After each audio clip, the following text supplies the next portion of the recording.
जय जगन्नाथ। ये हूँ मोर बीन बिल।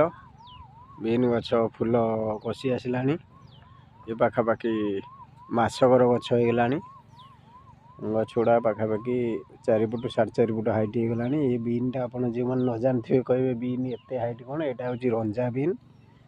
यहाँ है सुखिन कंपानी सिंधु आर देखु प्रति गंठी सब फूल आसला।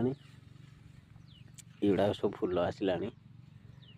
धीरे धीरे गछ भी 7-8 फुट माड़।